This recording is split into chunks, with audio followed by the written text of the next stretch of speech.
ಪಾಕ ಅಭಿಮಾನಿಗಳಿಗೆ ಸ್ವಾಗತ. ಇವತ್ತು ನಾವು ಬೆರಕೆ ಸೊಪ್ಪುಗಳನ್ನು ಉಪಯೋಗಿಸ್ಬಿಟ್ಟು ಅದರಿಂದ ಬಸ್ಸಾರು ಮತ್ತೆ ಪಲ್ಯನ ಹೇಗೆ ಮಾಡೋದು ಅಂತ ನೋಡೋಣ. ಇದಕ್ಕೆ ಬೇಕಾಗಿರುವಂತಹ ಸಾಮಗ್ರಿಗಳು: ಈ ಸೊಪ್ಪಿನ ಬಸ್ಸಾರಿಗೆ ನೀವು ಯಾವುದೇ ವೆರೈಟಿ ಸೊಪ್ಪನ್ನು ಬೇಕಾದರೂ ಉಪಯೋಗಿಸ್ಕೋಬಹುದು. ಒಂದೇ ಸೊಪ್ಪಲ್ಲಿ ಕೂಡ ಮಾಡ್ಬೋದು, ಇಲ್ಲ ಎಲ್ಲ ಸೊಪ್ಪು ಬೆರಕೆ ಸೊಪ್ಪನ್ನು ಸೇರಿಸಿ ಕೂಡ ಮಾಡ್ಬೋದು. ಬೆರಕೆ ಸೊಪ್ಪನ್ನು ಸೇರಿಸಿ ಮಾಡಿದ್ರೆ ಒಂದು ಬೇರೆ ರುಚಿ ಬರುತ್ತೆ, ಒಂದೇ ಸೊಪ್ಪು ಉಪಯೋಗಿಸಿದ್ರೆ ಅದೊಂದು ರುಚಿ ಕೊಡುತ್ತೆ. ಇಲ್ಲಿ ನಾನು ಸಬ್ಸಿಗೆ ಸೊಪ್ಪು, ದಂಟಿನ ಸೊಪ್ಪು ಮತ್ತು ಪಾಲಕ್ ಅಥವಾ ಸ್ಪಿನಾಚ್ ಈ ಮೂರನ್ನು ಉಪಯೋಗಿಸ್ಬಿಟ್ಟು ಮಾಡ್ತಾ ಇದ್ದೀನಿ.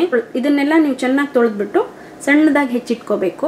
ಸುಮಾರಾಗಿ 3 ರಿಂದ 4 ಕಪ್ನಷ್ಟು ಹೆಚ್ಚಿದಂಥ ಸೊಪ್ಪು, 3/4 ಕಪ್ ತೊಗರಿಬೇಳೆ, 5 ರಿಂದ 6 ಕಪ್ನಷ್ಟು ನೀರು, ಸ್ವಲ್ಪ ಅರಿಶಿನ, ಸಣ್ಣದಾಗಿ ಹೆಚ್ಕೊಂಡಿರುವಂಥ ಕೊತ್ತಂಬರಿ ಸೊಪ್ಪು, 2 ಟೀ ಸ್ಪೂನ್ ಕೊತ್ತಂಬರಿ ಬೀಜ, ಅರ್ಧ ಟೀ ಸ್ಪೂನ್ ಜೀರಿಗೆ, 1/8 ಟೀ ಸ್ಪೂನ್ ಸಾಸಿವೆ ಅಥವಾ ತುಂಬ ಚೂರು ಸಾಸಿವೆ, ಮೆಂತ್ಯ ಕೂಡ 1/8 ಟೀ ಸ್ಪೂನು, ಇಲ್ಲ ಒಂದು 15 ರಿಂದ 20 ಕಾಳುಗಳು, ಕಾಳು ಮೆಣಸು 1/8 ಟೀ ಸ್ಪೂನ್ ಅಥವಾ ಒಂದು 8 ರಿಂದ 10 ಮೆಣಸಿನ ಕಾಳುಗಳು, 3 ರಿಂದ 4 ಒಣಮೆಣಸಿನ್ಕಾಯಿ, 1/4 ಕಪ್ನಷ್ಟು ತೆಂಗಿನ ತುರಿ, ಒಂದು ಸಣ್ಣ ಟೊಮೆಟೊ.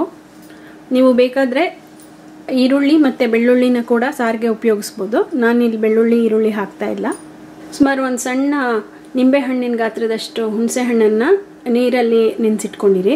1 ಟೀ ಸ್ಪೂನಷ್ಟು ಬೆಲ್ಲ, ಸಾರಿಗೆ 3/4 ಟೀ ಸ್ಪೂನಷ್ಟು ಉಪ್ಪು, ಒಗ್ಗರಣೆಗೆ 2 ಟೀ ಸ್ಪೂನಷ್ಟು ಎಣ್ಣೆ, ಚಿಟಿಕೆ ಇಂಗು, ಅರ್ಧ ಟೀ ಸ್ಪೂನಷ್ಟು ಸಾಸಿವೆ, 1 ಟೇಬಲ್ ಸ್ಪೂನಷ್ಟು ಎಣ್ಣೆ, ಚಿಟಿಕೆ ಇಂಗು, 3/4 ಟೀ ಸ್ಪೂನಷ್ಟು ಸಾಸಿವೆ, 3 ರಿಂದ 4 ಒಣಮೆಣಸಿನ್ಕಾಯಿ. ಇದನ್ನು ಮುರಿದ್ಬಿಟ್ಟು ಹಾಕಬೇಕು ಒಗ್ಗರಣೆಗೆ. ಇಲ್ಲಾಂದರೆ ನೀವು ಹಸಿರು ಮೆಣಸಿನ್ಕಾಯಿ ಕೂಡ ಉಪಯೋಗಿಸ್ಕೋಬೋದು. ಅದನ್ನು ಕೂಡ ಒಂದು 2 ರಿಂದ 3 ಸಣ್ಣದಾಗಿ ಹೆಚ್ಚಿಟ್ಕೊಂಡು ಹಾಕ್ಕೊಳ್ಳಿ. 1/4 ಕಪ್ನಷ್ಟು ಸಣ್ಣದಾಗಿ ಹೆಚ್ಕೊಂಡಿರುವಂಥ ಈರುಳ್ಳಿ, 1/4 ಕಪ್ನಷ್ಟು ತೆಂಗಿನ ತುರಿ, ಒಂದು 5-6 ಕರಿಬೇವಿನ ಎಲೆ, ಅರ್ಧ ಟೀ ಸ್ಪೂನ್ ಉಪ್ಪು. ಮೊದಲಿಗೆ ನಾವು ಚೆನ್ನಾಗಿ ಬೇಳೆನ ತೊಳ್ಕೊಂಡ್ಬಿಟ್ಟು ಒಂದು 6 ಕಪ್ನಷ್ಟು ನೀರು ಹಾಕಿದ್ದೀನಿ. ಸೊ 5 ರಿಂದ 6 ಕಪ್ನಷ್ಟು ನೀರು ಹಾಕಿ ಇದನ್ನು ಮೀಡಿಯಮ್ ಹೈ ಹೀಟಲ್ಲಿಟ್ಟು ಬೇಳೆನ ಸುಮಾರಾಗಿ ಒಂದು ಅರ್ಧ ಬೆಂದರೆ ಸಾಕು. ಆವಾಗ ನಾವು ಸೊಪ್ಪು ಹಾಕಬೇಕು. ಸೊ ಒಂದು ಸ್ವಲ್ಪ ನೀವು ನೋಡ್ತಾ ಇರಬೇಕು. ಇದಕ್ಕೆ ಚೂರು ಅರಿಶಿನ ಮತ್ತು ಒಂದು ಹನಿ ಎಣ್ಣೆ ಹಾಕಿ ಒಂದ್ಸಲ ಈ ಥರ ಮಿಕ್ಸ್ ಮಾಡಿಬಿಟ್ಟು ಇದನ್ನು ಕುದಿಯೋಕ್ಕೆ ಬಿಡಿ. ಮಧ್ಯ ಒಂದ್ಸಲ ನೋಡ್ತಾ ಇರಿ, ಯಾಕೆಂದರೆ ಅದು ಕುದಿಯೋಕ್ಕೆ ಶುರುವಾದಾಗ ನೊರೆ ಬಂದು ಉಕ್ಕಕ್ಕೆ ಶುರುವಾಗುತ್ತೆ. ಅದರಿಂದ ಮಧ್ಯ ಒಂದ್ಸಲ ನೀವು ನೋಡಬೇಕು. ಮತ್ತು ನೀವು ಬಸ್ಸಾರು ಮಾಡುವಾಗ ಒಂದು ಮುಖ್ಯವಾದದ್ದು ಏನಂದರೆ ಬೇಳೆ ಪೂರ್ತಿ ಬೆಂದ್ಬಿಡಬಾರ್ದು. ಪೂರ್ತಿ ಅದು ಮ್ಯಾಶ್ ಆಗಿಬಿಟ್ರೆ ಚೆನ್ನಾಗೇ ಇರಲ್ಲ, ನಿಮಗೆ ಪಲ್ಯ ಚೆನ್ನಾಗಿ ಬರೋದಿಲ್ಲ. ಅದರಿಂದ ಅದು ನೀವು ಕರೆಕ್ಟಾಗಿ ಅದೊಂದನ್ನು ಅಬ್ಸರ್ವ್ ಮಾಡ್ಕೋಬೇಕು. ಇದು ಸುಮಾರಾಗಿ ಒಂದು 10 ನಿಮಿಷದಿಂದ ಕುದ್ದಿದೆ. ಇದು ಈ ಥರ ಅರ್ಧ ಬೆಂದಿದೆ. 10 ನಿಮಿಷ ಆದ ತಕ್ಷಣ ನೀವು ಹೆಚ್ಚಿಟ್ಕೊಂಡಿದ್ದೀವಲ್ಲ ಎಲ್ಲ ಸೊಪ್ಪುಗಳನ್ನು ಹಾಕಿ, ಸೊಪ್ಪೆಲ್ಲ ಹಾಕಿ ಒಂದ್ಸಲ ಚೆನ್ನಾಗಿ ಮಿಕ್ಸ್ ಮಾಡಿಬಿಟ್ಟು ಈ ಬೇಳೆನ ಪೂರ್ತಿ ಬೇಯೋ ತನಕ ಬಿಡಬೇಕೀಗ. ಸೊಪ್ಪು ಹಾಕಿ ಈಗಾಗಲೇ ಒಂದು 15 ರಿಂದ 18 ನಿಮಿಷ ಆಗಿದೆ. ಮೀಡಿಯಮ್ ಉರಿನಲ್ಲೇ ಇದು ಬೇಯ್ತಾ ಇದೆ ನೋಡಿ. ಇವಾಗ ಬೇಳೆ ಎಲ್ಲ ಫ್ಲ್ಯಾಟ್ ಆಗಿದೆ ಮತ್ತು ಸೊಪ್ಪು ಕೂಡ ಬೆಂದಿದೆ. ಇವಾಗ ಇದನ್ನು ಆಫ್ ಮಾಡಿಬಿಟ್ಟು ಸ್ವಲ್ಪ ಆರದ ಮೇಲೆ ಇದನ್ನು ಬಸ್ದುಬಿಟ್ಟು ನೀರು ತಕ್ಕೊಳ್ಳೋಣ. ಇದರಿಂದ ಒಂದು ದೊಡ್ಡ ಪಾತ್ರೆನ ತೊಗೊಂಡ್ಬಿಟ್ಟು ಅದಕ್ಕೆ ಈ ಸ್ಟೇನರ್ ಇರುತ್ತಲ್ಲ, ಈ ಬಸಿ ಹಾಕೋದು, ಅದನ್ನು ಮೇಲಿಟ್ಟು ಈಗ ಬೇಯಿಸಿದೀವಲ್ಲ ಇದನ್ನು ಇದಕ್ಕೆ ಹಾಕೋಣ. ಈ ಥರ ಸ್ವಲ್ಪ ಹೊತ್ತು ಹಾಗೇನೆ ನೀರೆಲ್ಲ ಇಳಿಯೋ ತನಕ ಬಿಟ್ಬಿಡಿ. ಇದನ್ನು ದೊಡ್ಡ ಪಾತ್ರೆಗೆ ಇಡಿ ಇದು, ಯಾಕೆಂದರೆ ಇಲ್ಲೂ ಎಲ್ಲ ತೂತಾ ಇರೋದ್ರಿಂದ ಸೈಡಲ್ಲಿ ಹರಿದೋಗುತ್ತೆ. ನೀರು ಬಸಿ ಹಾಕಿದ್ದೀವಲ್ಲ ಅದು ಇಳಿಯೋದ್ರಲ್ಲಿ ನಾವು ಸಾರಿಗೆ ಹುರ್ಕೊಂಡು ಬಿಡೋಣ. ಅದಕ್ಕೆ ಒಂದು ಒಣಗಿರುವಂಥ ಬಾಣಲೆ ಅಥವಾ ನೀವು ಯಾತ್ರೆಯಲ್ಲಿ ಹುರಿತೀರೋ ಅದನ್ನು ಅರ್ಧ ಟೀ ಚಮಚ ಎಣ್ಣೆನ ಹಾಕಿಬಿಟ್ಟು ಬಿಸಿಗಿಡಿ. ನಾವು ಸಾರಿಗೆ ಏನೇನು ಇಟ್ಕೊಂಡಿದ್ದೀವೋ ಅದನ್ನು ಒಂದೊಂದಾಗಿ ಹಾಕೋಣ. ಮೆಣಸಿನ್ಕಾಯಿ, ಮೆಂತ್ಯ, ಮೆಣಸು, ಸಾಸಿವೆ ಇದನ್ನು ಹಾಕಿ ಸ್ವಲ್ಪ ಇದೆಲ್ಲ ಕಲರ್ ಚೇಂಜ್ ಆಗೋ ತನಕ, ಒಂದು ಸ್ವಲ್ಪ ಪರಿಮಳ ಬರೋ ತನಕ ನೀವು ಹುರಿಬೇಕು. ಇಷ್ಟಾದಮೇಲೆ ಇವಾಗ ನೋಡಿ ಇದೆಲ್ಲ ಆಗಿದೆ ಮತ್ತು ಮೆಣಸಿನ್ಕಾಯಿ ಕೂಡ ಬೆಚ್ಚಗಾಗಿದೆ. ಇಷ್ಟಾದಮೇಲೆ ಇದಕ್ಕೆ ನೀವು ಬೆಳ್ಳುಳ್ಳಿ ಹಾಕೋದಾದರೆ ಈಗ ಒಂದು ಎಸಳು ಬೆಳ್ಳುಳ್ಳಿನ ಹಾಕಬೇಕು. ಮತ್ತು ನಾವು ಟೊಮೆಟೊ ಇಟ್ಕೊಂಡಿದ್ದೀವಲ್ಲ ಅದನ್ನು ಕಟ್ ಮಾಡಿ ಹಾಕಿ.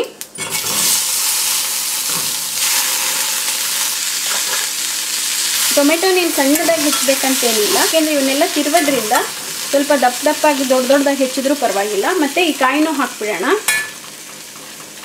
ಇದಿಷ್ಟು ಹಾಕಿದ್ಮೇಲೆ ಸ್ವಲ್ಪ ಕಾಯಿ ಬೆಚ್ಚಗಾಗೋ ತನಕ ಇದನ್ನು ಹುರಿದ್ಬಿಟ್ಟು ಸ್ಟವ್ ಆಫ್ ಮಾಡಿಬಿಡಿ. ಸಾರಿಗೆ ಹುರಿದಿಟ್ಕೊಂಡಿದ್ದೀವಲ್ಲ, ಅದಕ್ಕೆ ನಾವೀಗ 1-2 ಟೇಬಲ್ ಸ್ಪೂನಷ್ಟು ಈ ಬೇಯಿಸಿದೆಯಲ್ಲ ಆ ಸೊಪ್ಪನ್ನು ಹಾಕ್ಕೊಳ್ಳಿ. ಇದನ್ನು ಪಕ್ಕಕ್ಕೆ ಇಟ್ಕೊಂಡು ನಾವು ಇವಾಗ ಸೊಪ್ಪಿನ ಪಲ್ಯನ ಮೊದಲು ಮಾಡಿಬಿಡೋಣ. ಈಗ ಇದು ಪೂರ್ತಿ ನೀರೆಲ್ಲ ಎಳೆದಿದೆ. ಒಣಗಿರುವಂಥ ಬಾಣಲೆಗೆ 1 ಟೇಬಲ್ ಸ್ಪೂನಷ್ಟು ಎಣ್ಣೆ ಹಾಕಿ, ಎಣ್ಣೆ ಕಾದಿದೆ ಈಗ. ಅದಕ್ಕೆ ಇಂಗು ಮತ್ತು ಸಾಸಿವೆ ಮತ್ತು ಮೆಣಸಿನ್ಕಾಯಿ ಇದೆಯಲ್ಲ ಅದನ್ನು ಮುರಿದ್ಬಿಟ್ಟು ಹಾಕಿ, ಈರುಳ್ಳಿ ಇದನ್ನು ಸ್ವಲ್ಪ ಹುರಿಬೇಕು. ಈ ಥರ ನೀವು ಕೆಂಪು ಮೆಣಸಿನ್ಕಾಯಿ ಬೇಡ ಅಂದರೆ ಹಸಿರು ಮೆಣಸಿನ್ಕಾಯಿ ಕೂಡ ಹಾಕೋಬೋದು. ಮತ್ತು ಈರುಳ್ಳಿ ಕೂಡ ಆಪ್ಷನಲ್. ಈರುಳ್ಳಿ ಹಾಕಿದ್ಮೇಲೆ ಒಂಚೂರು ನೀವು ಉಪ್ಪು ಹಾಕಿದ್ರೆ ಅದು ಬೇಗ ಬೇಯುತ್ತೆ. ಈಗ ಇದಕ್ಕೆ ಕರಿಬೇವು ಹಾಕಿ, ಮತ್ತು ಈ ಸೊಪ್ಪನ್ನು ನಾವು ಬಸ್ದಿಟ್ಕೊಂಡಿದ್ದೀವಲ್ಲ ಅದನ್ನು ಹಾಕಿ, ಮತ್ತು ಉಪ್ಪು ಹಾಕಿ ಒಂದ್ಸಲ ಇದನ್ನು ಚೆನ್ನಾಗಿ ಮಿಕ್ಸ್ ಮಾಡಿ. ನೀವು ಇದು ತೊಗರಿಬೇಳೆ ಜೊತೆನೇ ಮಾಡಬೇಕಂತೇನಿಲ್ಲ, ಹೆಸರು ಕಾಳನ್ನು ಈ ಥರನೇ ಬೇಯಿಸ್ಬಿಟ್ಟು ಮಾಡಿದ್ರೂ ತುಂಬಾ ಚೆನ್ನಾಗಿರುತ್ತೆ. ಹಾಗೆಯೇ ಹಿಂಗೆ ಮಿಕ್ಸ್ ಮಾಡಿಬಿಟ್ಟು 1-2 ನಿಮಿಷ ಹುರಿರಿ ಈ ಥರ. ಇದಕ್ಕೆ ಬೇಕಾದರೆ ನೀವು ನಿಂಬೆ ಹಣ್ಣು ಕೂಡ ಹಿಂಡ್ಕೋಬಹುದು. ಈಗ ಸುಮಾರಾಗಿ ಇದನ್ನು 1-2 ನಿಮಿಷದಿಂದ ಮಿಕ್ಸ್ ಮಾಡಿದ್ದೀನಿ ಈ ಥರ. ಕೊನೆಯದಾಗಿ ತೆಂಗಿನಕಾಯಿ ತುರಿ ಹಾಕ್ಬಿಟ್ಟು ಮಿಕ್ಸ್ ಮಾಡಿಬಿಡಿ. ಕಾಯಿನ ಹಾಕ್ಬಿಟ್ಟು ಚೆನ್ನಾಗಿ ಈ ಥರ ಒಂದ್ಸಲ ಮಿಕ್ಸ್ ಮಾಡಿದ್ಮೇಲೆ ಸ್ಟವ್ ಆಫ್ ಮಾಡಿಬಿಡಿ. ಮತ್ತು ಈಗ ಸೊಪ್ಪಿನ ಪಲ್ಯ ರೆಡಿ. ಈಗ ಸಾರು ಮಾಡೋಣ. ಸಾರನ್ನು ಮಾಡೋಕ್ಕೆ ನಾನು ಈ ಸೊಪ್ಪು ಮತ್ತು ಬೇಳೆ ಬೇಯಿಸ್ಕೊಂಡಿದ್ವಲ್ಲ ಅದೇ ಪಾತ್ರೆಯಲ್ಲೇ ಹಾಕ್ತಾಯಿದ್ದೀನಿ. ಈಗ ನಾವು ಹುರಿದಿಟ್ಕೊಂಡಿದ್ದೀವಲ್ಲ ಅದನ್ನು ಫಸ್ಟು ಮಿಕ್ಸರ್ಗೆ ಹಾಕ್ಕೊಂಡು ಸಣ್ಣದಾಗಿ ರುಬ್ಕೊಳ್ಬೇಕು. ಈಗ ಸಣ್ಣದಾಗಿ ಈ ಥರ ರುಬ್ಬಿಟ್ಕೊಂಡಿದ್ದೀನಿ. ಇದನ್ನು ನೀರು ತೆಗೆದಿಟ್ಕೊಂಡಿದ್ದೀವಲ್ಲ ಅದಕ್ಕೆ ಹಾಕಿ ಮಿಕ್ಸ್ ಮಾಡಿ. ಈಗ ನಾ ಇದಕ್ಕೆ 1/4 ಲೋಟ ನೀರು ಹಾಕ್ಕೊಂಡ್ಬಿಟ್ಟು ಇದನ್ನು ಎಲ್ಲ ಇದಕ್ಕೆ ಹಾಕ್ಕೊಳ್ಳೋಣ. ಇದು ನಿಮಗೆ ಸಾರಿನ ಹದ ಬರಬೇಕು, ತುಂಬ ನೀರು ಹಾಕ್ತಾ ಇರಬೇಡಿ. ಅದಕ್ಕೇ ನಾವು ಈ ಮಸಾಲೆ ರುಬ್ಕೋಬೇಕಾದ್ರೆ ಕೂಡ ಇದೇ ನೀರನ್ನು ಹಾಕಿ ತಿರುವ್ಕೊಂಡಿದ್ದೀನಿ. ಸೊ ನೀವು ಇದು ಇನ್ನೂ ಗಟ್ಟಿ ಇದೆ ಅನಿಸಿದ್ರೆ ಇದೊಂದು ಸ್ವಲ್ಪ ನೋಡಿ ಗಟ್ಟಿ ಇದೆ, ಮೇ ಬಿ ಇನ್ನೊಂದು 1/4 ಲೋಟ ನೀರು ಹಾಕ್ಬೋದು.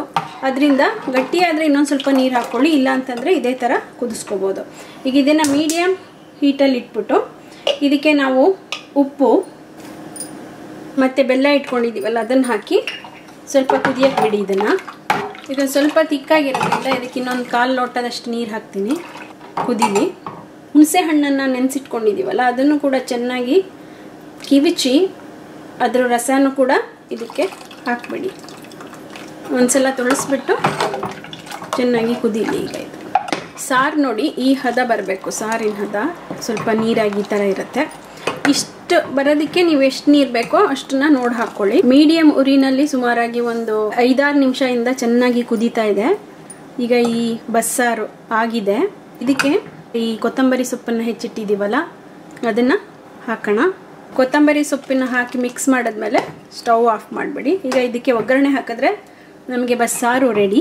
ಒಗ್ಗರಣೆಗೆ 2 ಟೀ ಚಮಚದಷ್ಟು ಎಣ್ಣೆನ ಒಗ್ಗರಣೆ ಸೌಟಿಗೆ ಹಾಕ್ಬಿಟ್ಟು ಮೀಡಿಯಮ್ ಉರಿನಲ್ಲಿ ಬಿಸಿಗಿಡಿ.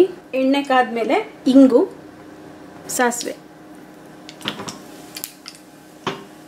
ಚಟಗುಟ್ಟಿದ್ಮೇಲೆ ಸ್ಟವ್ ಆಫ್ ಮಾಡಿಬಿಡಿ. ಈ ಒಗ್ಗರಣೆನ ಸಾರಿಗೆ ಹಾಕಿ ಮಿಕ್ಸ್ ಮಾಡಿಬಿಡಿ ಅದೇ ಸೌಟಲ್ಲಿ. ಈಗ ಸಾರು ರೆಡಿ. ಈಗ ನಮಗಿಲ್ಲಿ ಆರೋಗ್ಯಕರವಾದ ಸೊಪ್ಪಿನ ಪಲ್ಯ ಮತ್ತು ಅದರ ಕಟ್ಟಿನಿಂದ ಮಾಡಿರುವಂಥ ಸಾರು ಕೂಡ ರೆಡಿಯಾಗಿದೆ. ನಾ ಆಗಲೇ ಹೇಳ್ದಂಗೆ ಈರುಳ್ಳಿ ಮತ್ತು ಬೆಳ್ಳುಳ್ಳಿನ ನೀವು ಬೇಕಾದಲ್ಲಿ ಹಾಕೋಬೋದು, ಮತ್ತು ಯಾವುದೇ ಬಗೆಯ ಸೊಪ್ಪನ್ನು ಕೂಡ ಇಲ್ಲಿ ಉಪಯೋಗಿಸ್ಕೋಬೋದು. ನೀವು ತೊಗರಿಬೇಳೆಗೆ ಬದಲಾಗಿ ಹೆಸರು ಕಾಳು, ಮಡಿಕೆ ಕಾಳು, ಆ ಥರ ಯಾವುದೇ ಕಾಳುಗಳಿಂದ ಕೂಡ ಈ ಥರ ಸಾರು ಮತ್ತು ಪಲ್ಯನ ನೀವು ಮಾಡ್ಕೋಬೋದು. ಈಗ ಈ ಬಸ್ಸಾರು ಮತ್ತು ಪಲ್ಯನ ಹೇಗೆ ಮಾಡೋದು ಅಂತ ಗೊತ್ತಾಯ್ತಲ್ಲ. ನೀವು ಕೂಡ ಇದನ್ನು ಮಾಡಿ ನೋಡಿ, ನಿಮ್ಮ ಅಭಿಪ್ರಾಯನ ಖಂಡಿತ ತಿಳಿಸಿ. ನಮಸ್ಕಾರ.